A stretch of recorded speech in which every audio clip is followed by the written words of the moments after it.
He was told he was too small to play football.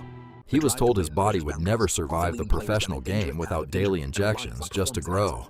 And now, decades later, that same boy is standing on the biggest stage in world sport. One more time, chasing something almost no one in the history of this game has ever chased twice. This might be the last World Cup Lionel Messi ever plays, and whether it ends in glory or heartbreak, it is already one of the most remarkable stories football has ever told. If you're new to football, here's something you need to understand before we go any further. The World Cup only happens once every 4 years.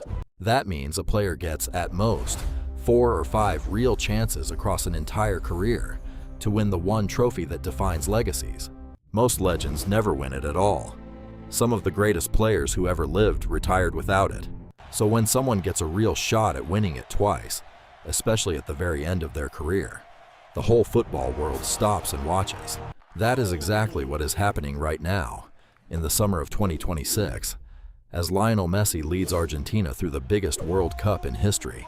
Today, we're going to walk through his entire World Cup journey, how it started, how it nearly ended in disappointment more than once, how he finally broke through, and what is happening right now as he chases one final piece of history on the fields of the United States, Mexico, and Canada. Let's rewind the clock. Lionel Messi was born in Rosario, Argentina in 1987. As a child, doctors discovered he had a growth hormone deficiency. Without treatment, he likely would have stopped growing before reaching 5 feet tall.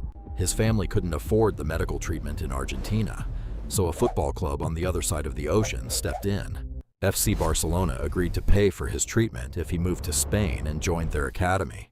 He was 13 years old when he left home. That single decision changed football history forever. By his early 20s, Messi was already considered one of the best players on the planet at club level. But there was a problem, and it followed him for years. He hadn't done it for his country. Argentina is a nation that lives and breathes football, where World Cup success isn't just entertainment, it's identity. And for over a decade, Messi couldn't deliver it. His first World Cup came in 2006 in Germany, as a teenager, mostly watching from the bench. In 2010, Argentina crashed out in the quarterfinals. In 2014, Messi carried an Argentina team all the way to the final, only to lose to Germany in extra time. He won the Golden Ball as the tournament's best player, but without the trophy, it felt hollow to many fans back home. Then came 2018, a disappointing group stage exit that led some critics to say his international story was finished. By 2019, Messi had lost 2 Copa America finals as well. The criticism became brutal. People said he was a genius at club level, but somehow smaller on the international stage. It's one of the strangest narratives in football history, because none of it was really his fault. Argentina simply didn't have the team, the system, or the coaching stability to match his talent for most of those years. Everything changed in 2021. Argentina won the Copa America, their first major trophy with Messi in 15 years. It broke the curse, and it set the stage for what came next. 2022 in Qatar became the story football fans will talk about for generations.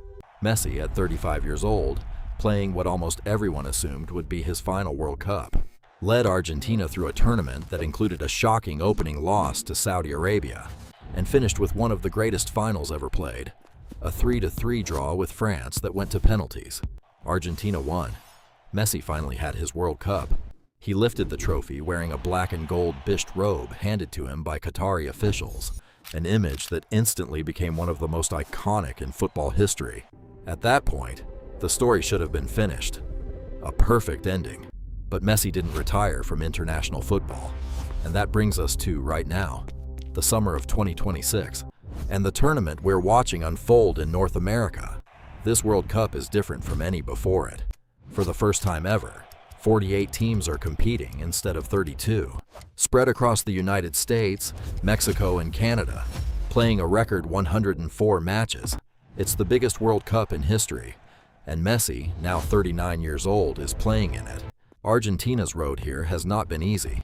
In the round of 32, they needed extra time to beat Cape Verde, a team many casual fans had never even heard of before this tournament, winning 3-2 in a match packed with drama. In the round of 16, they faced Egypt in an even tighter contest, again needing extra time, again finishing 3-2, with VAR reviews adding extra tension to every key moment. These were not comfortable victories. They were battles. Along the way, Argentina's coaching staff has made a point of managing Messi's minutes carefully, resting him at points during the group stage to protect his body for the rounds that matter most. At 39, in a tournament played across brutal North American summer heat, that kind of squad management has become part of the story itself. This isn't the Messi of 2014, who could simply outrun and outlast every opponent for 90 minutes. This is a different kind of Messi, one who has to be protected, managed, and used at exactly the right moments, and who is still delivering when his team needs him most.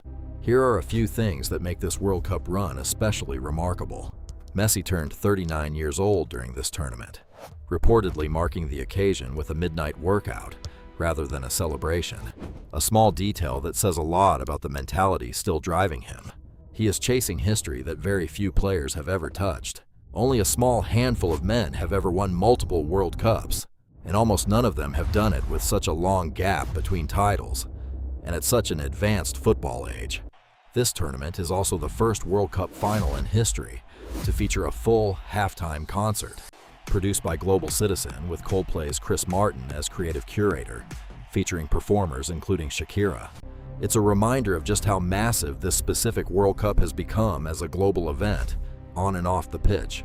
And despite being one of the most scrutinized athletes on the planet for over 2 decades, Messi has managed to remain remarkably consistent at an age when most professional footballers have long since retired.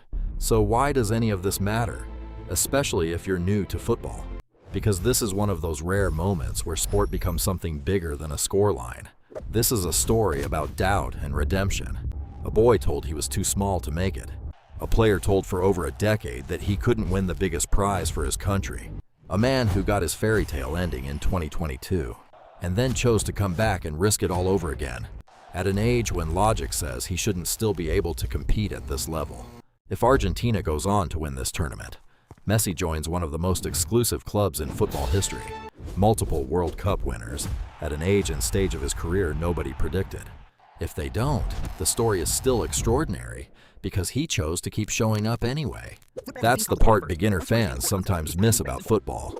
It's not only about who wins, it's about what people are willing to risk and how they respond when the story doesn't go the way anyone expects. As of today, Argentina remains alive in the tournament, one of the teams still standing with a genuine chance at the trophy, heading into the business end of a World Cup that will crown its champion on July the 19th at MetLife Stadium in New Jersey. Whatever happens from here, Messi has already given football one of its greatest modern stories, a career that refused to follow the script, right up until what may be its final chapter. If you enjoyed learning the story behind Messi's World Cup journey, make sure to subscribe, because we're breaking down every major storyline of this World Cup as it happens. And drop a comment below telling us, do you think this is the perfect way for Messi's international career to end? Thanks for watching, and we'll see you in the next one.